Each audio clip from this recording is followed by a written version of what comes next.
Last year, my mom called me useless because I couldn't send her $10,000 like my sister did. When I tried to explain, my dad cut me off completely. No calls. No visits. No support. Just silence, like I was erased from their family. But what they didn't know was that being cast out was the best gift they ever gave me, because it forced me to build something so big, so powerful, that one day, they'd be the ones knocking on my door, begging. If you've ever been underestimated, disrespected, or cast aside by the very people who were supposed to love you, then smash that like button, subscribe, and settle in. Because what you're about to hear is not just a story of betrayal, it's the story of how sweet revenge tastes when karma finally comes full circle. My name is Hannah Blake, and I'll never forget the night my own mother looked at me through the phone and called me useless. It was a Saturday evening, and the world outside my tiny apartment felt alive. Neighbors laughing, cars honking, music drifting through the city air. But inside, I was sitting cross-legged on the floor, eating instant noodles out of the pot because I couldn't afford clean dishes and groceries at the same time that week. The steam fogged up my cracked glasses as my phone buzzed. When I saw Mom's name, my heart skipped. She didn't call often, so when she did, it felt important. I wiped my hands, pressed accept, and put on my best cheerful voice. "Hey, Mom." Her voice came sharp, straight to the point. "Your sister Rachel just wired us $10,000 for the new house renovations. What about you, Hannah? What can you give?" The words hit me like a punch in the stomach. 10,000. I could barely make rent. My checking account balance that morning had been $114.73. I laughed nervously, trying to explain. "Mom, I don't have that kind of money. You know, I'm still paying off my student loans. But maybe I can come by next week, help with painting, cooking, whatever you need." Silence. Then a long, disappointed sigh. "You're useless, Hannah. Always have been. Always will be." Click. The line went dead. For a moment, I just sat there frozen, the phone slipping out of my hand onto the carpet. My chest burned, my throat tightened, and suddenly the taste of the noodles turned sour. My mother didn't want me for my time, my care, or my love. She wanted a dollar amount. And because I couldn't give it, I was nothing to her. I told myself she didn't mean it, that she was stressed, that maybe deep down she still loved me. So 2 days later, I called back. Dad answered. Relief washed over me. Dad was always the calmer one, the mediator. "Dad," I said, voice shaking. I wanted to explain. "I don't have the money right now, but I can visit, I can." He cut me off. His tone wasn't calm. It was ice. "You've embarrassed this family enough. Don't call us again." Then silence. Cold, heavy final. I didn't eat that night. I didn't sleep either. I just stared at the ceiling, tears running into my hair, wondering how love could be so conditional. Wondering why being their daughter wasn't enough. For weeks, I went through the motions like a ghost. I cried in bathroom stalls at work. I avoided friends because I couldn't stand the pity in their eyes when I said, "No, my family doesn't talk to me anymore." Every holiday passed in quiet emptiness. But grief has a strange way of transforming. One night, after yet another meal of cheap noodles, I looked at my reflection in the dark window. My eyes were swollen, my hair messy, my spirit crushed, and something inside me snapped. If I was useless to them, fine. I'd build a life where I didn't need their approval. A life so undeniable, so powerful, that one day, they'd choke on the very word useless. And that was the moment everything began to change. The next morning, I woke up with puffy eyes and a pounding head, but something inside me felt different. Lighter, sharper. The grief was still there, sure, but it had started to harden into something else. Resolve. For the first time in my life, I didn't care if my parents approved. They had already decided I was useless. So what did I have left to lose? I opened my laptop, the same cheap, secondhand one I'd been dragging since college, and pulled up the folder I'd been too scared to open for months. It was filled with business ideas, half-written drafts, and sketches I'd made late at night. Online marketplaces, handmade designs, digital services. Nothing polished, just scraps of ambition that I'd always dismissed because I thought, Mom and Dad will never take this seriously. But now, their opinions no longer mattered. I whispered to myself, it's just me now. Me and my future. At first, it was chaos. I worked 16-hour days between my part-time retail job and hustling online. I burned my fingers learning how to code simple websites. I got scammed twice by shady suppliers and cried myself to sleep more nights than I care to admit. My savings hit rock bottom. Some weeks, my dinner was just a piece of toast and tea. But every setback lit a fire under me. Every mistake sharpened me. And every time I heard my mother's voice in my head, useless, useless, useless, I pushed harder. Meanwhile, my sister Rachel was thriving. Or at least, that's what Instagram said. She posted endless photos of luxury vacations, spa retreats, and expensive handbags, all captioned with #FamilyFirst and #GratefulDaughter. My parents commented under every post, "So proud of you, sweetheart. Our angel." Not once did they reach out to me. Not once. But as months passed, my tiny side hustle started to grow. I found a niche, handcrafted digital planners that helped freelancers organize their time. It wasn't glamorous, but people loved them. Orders trickled in, then poured. I barely noticed the shift until one morning, I logged into my account and realized I'd made more in a week than my retail paycheck. That was the first taste of freedom. I quit the retail job, poured everything into scaling the business. Long nights turned into longer weeks, but the growth was undeniable. I hired help. I expanded into international markets. A year later, what started as scraps of ideas became a registered company with employees depending on me. And still, silence from my family. They didn't care. They didn't ask. In their eyes, I was still the daughter who failed to wire them $10,000. But fate has a cruel sense of humor. Because one evening, as I was reviewing quarterly numbers that made my stomach flip because they were higher than I'd ever dreamed, my phone lit up with a name I hadn't seen in almost 2 years. Mom. For a second, I froze. My pulse quickened, my throat dry. I stared at the screen, watching it vibrate, torn between declining and answering. Finally, I swiped. Hello. Her voice came sweet. Too sweet. Hannah, darling. It's been so long. How are you? We've missed you. My jaw tightened. Miss me? The last thing she'd said was that I was useless. I forced my tone calm. What do you need, Mom? There was a pause.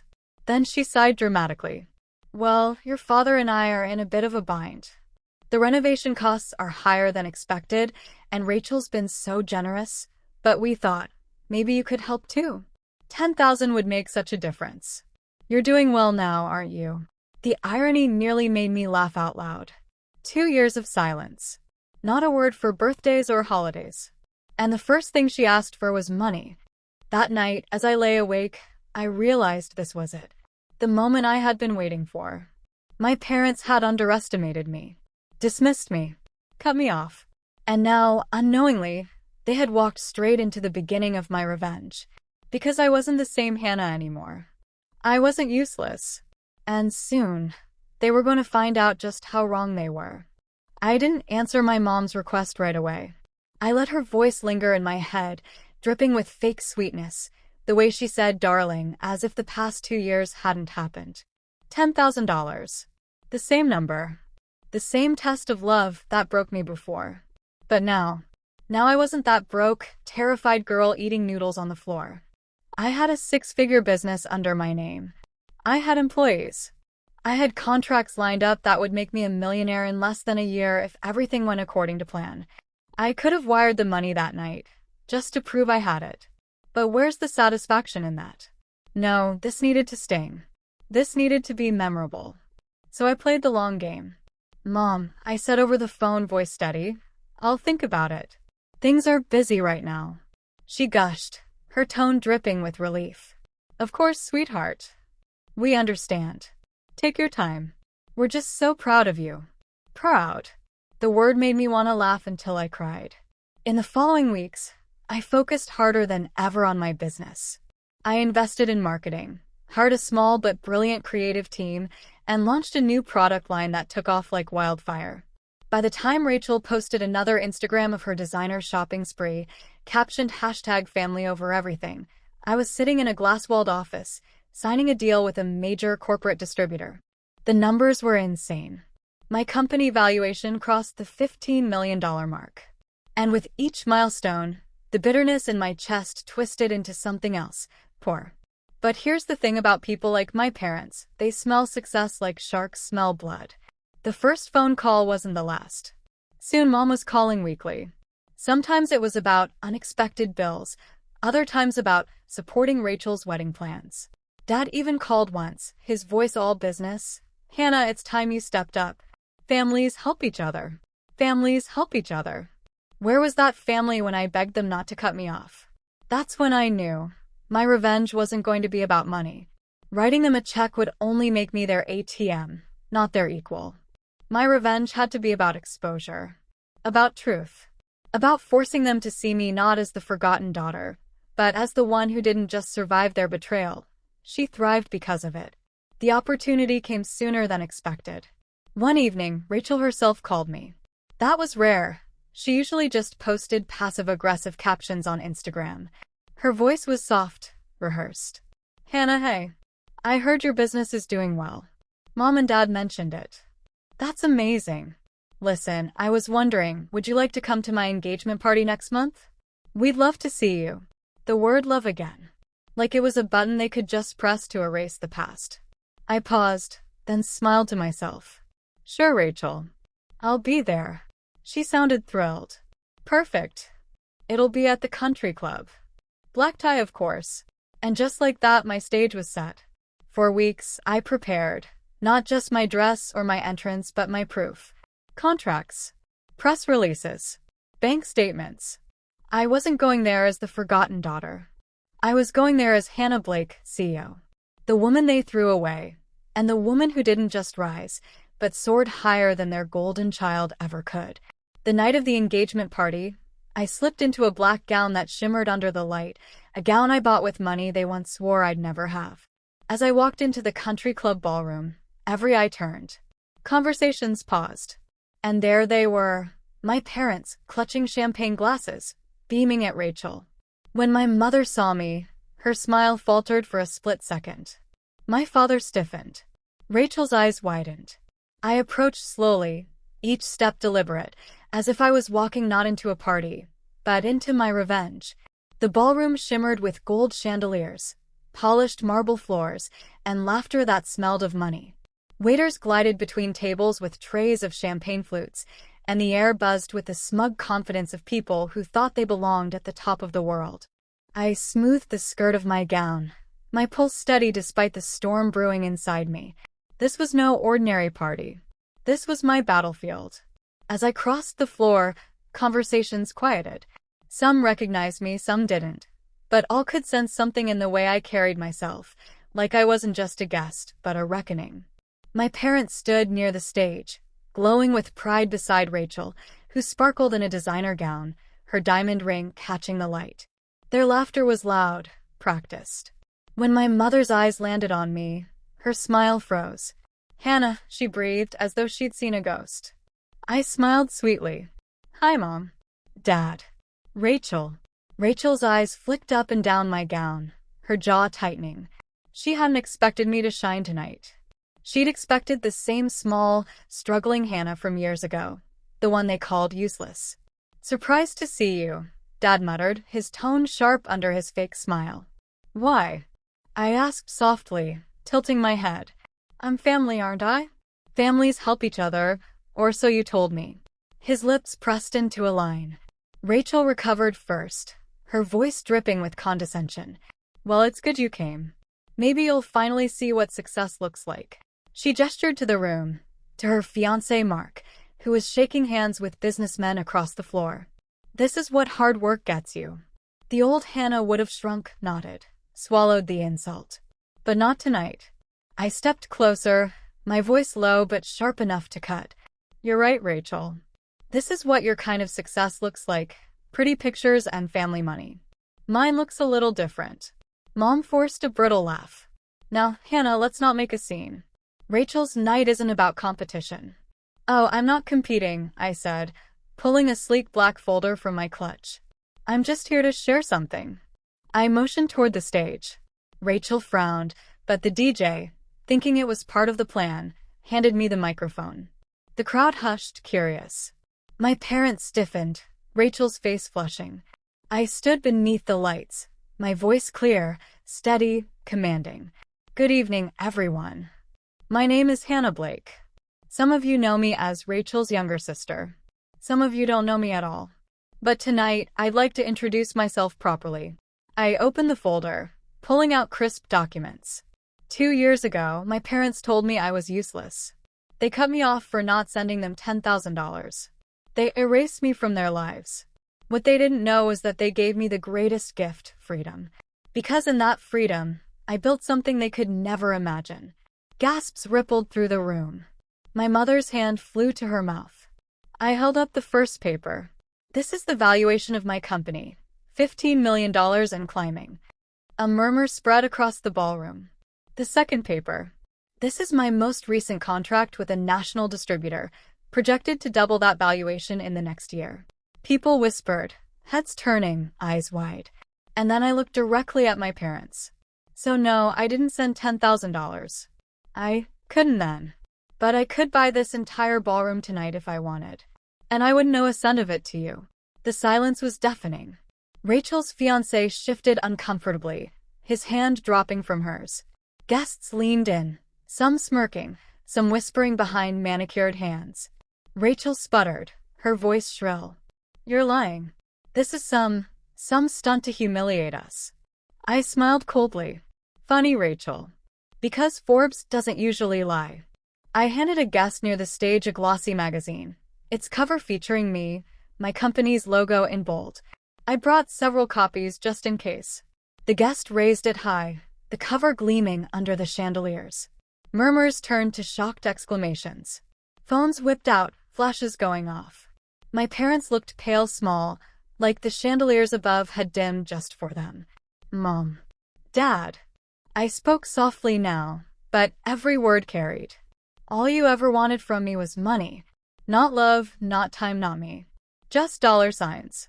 You called me useless for not having it. And now that I do, you'll never touch a cent of it. My mother's face crumpled.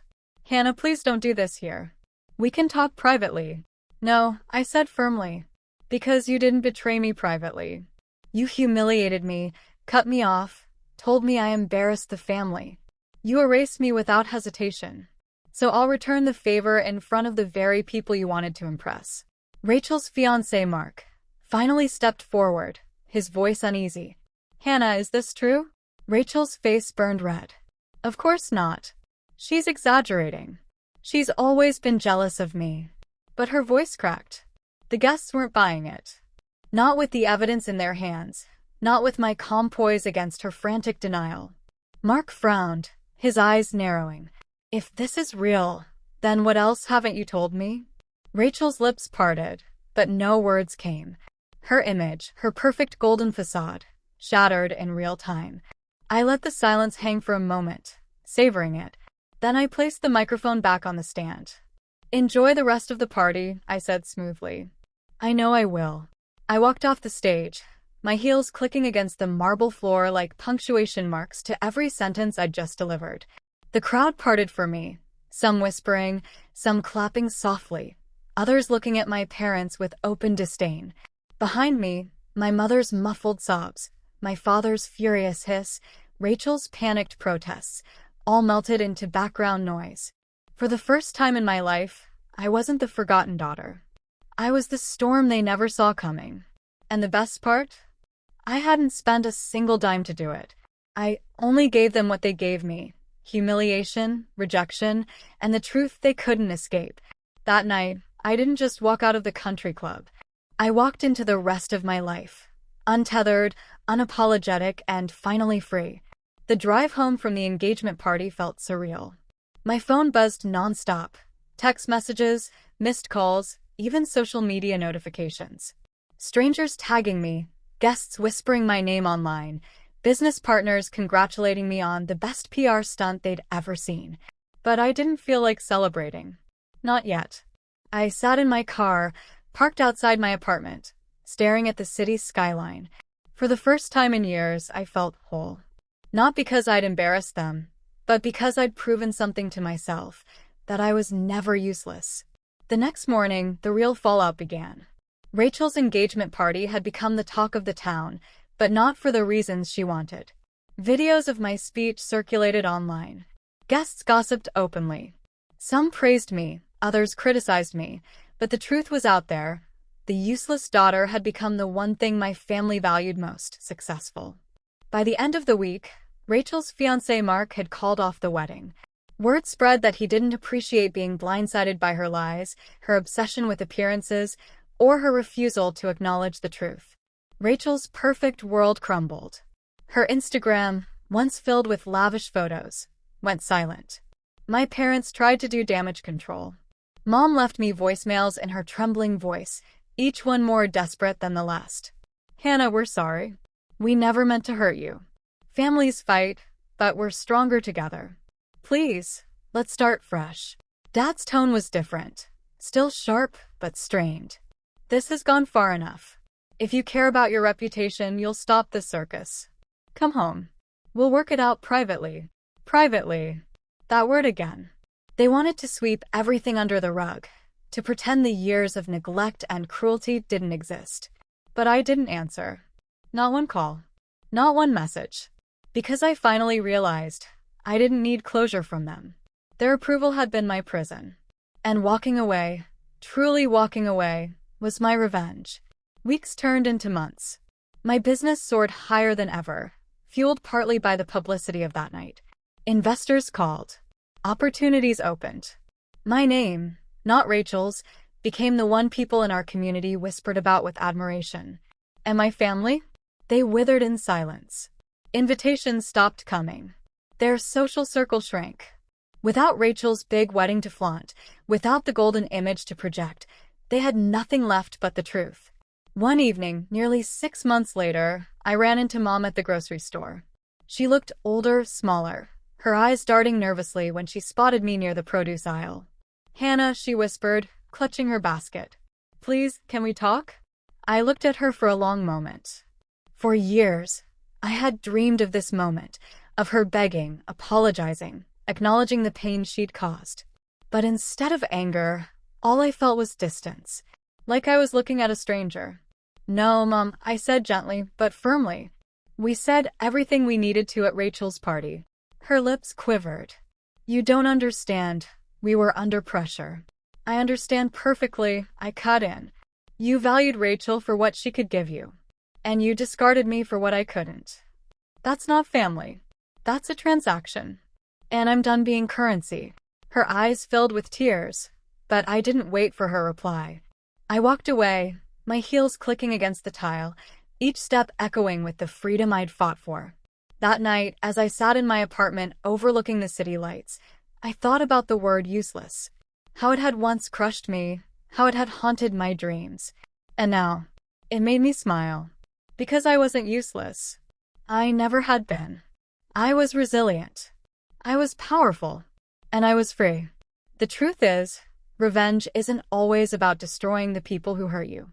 Sometimes, it's about proving they never had the power to define you in the first place. And that's what I learned. Family isn't who shares your blood. Family is who sees your worth, even when you're broke, even when you're lost, even when you can't give them $10,000. My parents, my sister, they never saw me, but I see myself now. And that's worth more than all the money they ever demanded. So if you're listening to this and you've been called worthless or cast aside or treated like you don't matter, remember my story. Remember Hannah Blake. And know that sometimes the sweetest revenge isn't about tearing others down. It's about building yourself up so high they can never touch you again. At the end of the day, I realized something powerful. Revenge isn't always about crushing the people who wronged you. Sometimes, it's about proving they never had the power to define your worth in the first place. My parents tried to reduce me to a dollar sign, and when I couldn't meet their price, they called me useless. But by choosing myself, I discovered a strength that no amount of money could buy: freedom. If this story gave you chills, Smash that like button and subscribe for more tales of betrayal and sweet justice. And tell me in the comments, what's the most satisfying revenge you've ever witnessed? Because remember, karma may take its time, but when it arrives, it never misses.